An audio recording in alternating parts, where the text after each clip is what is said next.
بسم اللہ الرحمن الرحیم۔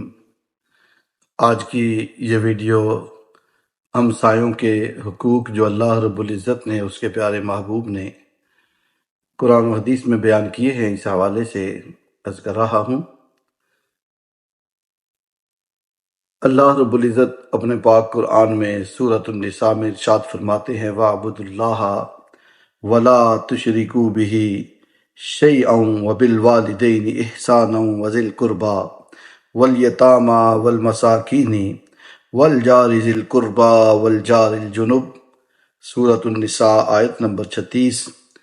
اللہ رب العزت اس میں جہاں اپنی عبادت کا حکم دے رہے ہیں، والدین کے ساتھ اس نے سلوک کا، رشتہ داروں کے ساتھ اس نے سلوک کا حکم دے رہے ہیں، وہاں ہمسایوں کے ساتھ بھی حسن سلوک کا اللہ رب العزت حکم ارشاد فرما رہے ہیں۔ اور صحیح بخاری میں کتاب الادب کے اندر ایک حدیث پاک حضور کا فرمان موجود ہے۔ حضور صلی اللہ علیہ وآلہ وسلم نے صحابہ فرماتے ہیں 3 دفعہ فرمایا بخدا وہ مومن نہیں ہے، خدا کی قسم وہ مومن نہیں ہے، خدا کی قسم وہ مومن نہیں ہے۔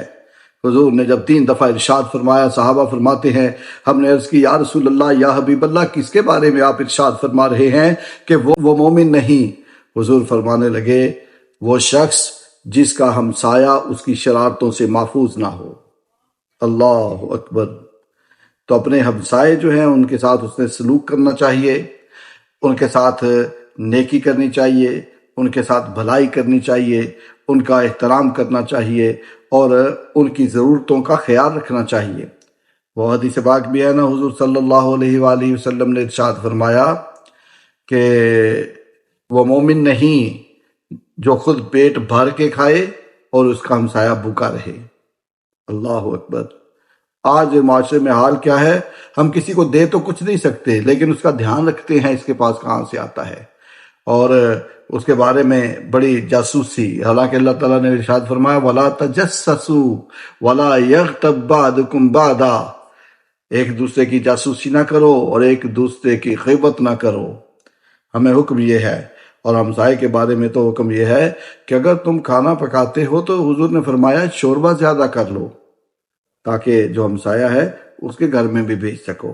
اور یہ بھی فرمایا میرے آقا صلی اللہ علیہ وآلہ وسلم نے کہ جبریل امین میرے پاس آئے، ہمسائے کے بارے میں، ہمسائے کے حقوق بیان کر رہے تھے، مجھے ڈر ہوا کہ وراثت میں اسے حقدار نہ بنا دیا جائے۔ اللہ اکبر۔ آج چلو وہ معاملات نہیں ہیں کہ بڑی غربت کا دور ہو اور ہمسائے جو ہیں وہ بڑے ضرورت مند ہوں، جس سوسائٹی میں جن محلوں میں ہم رہتے ہیں کہ شوربہ زیادہ کرو، ان کو کچھ نہ کچھ ضرور بھیجو۔ اگر ایسا نہ بھی ہو، اگر نہیں بھی ضرورت، تو پھر بھی کوشش کرنی چاہیے کہ ایک دوسرے کا لحاظ رکھا جائے، خیال رکھا جائے۔ اگر کوئی ضرورت مند ہو، کوئی پریشان حال ہو، جہاں ایسے معاملات ہیں وہاں کچھ نہ کچھ ہدیہ ان کو پیش بندہ کرتا رہے۔ اللہ رب العزت ہمیں حضور صلی اللہ علیہ وآلہ وسلم کی سنت پر عمل کی توفیق عطا فرمائے، اور ہمیں اپنے ہمسایوں کے حقوق کی ادائیگی اور ان کا ادب و احترام کرنے کی توفیق عطا فرمائے۔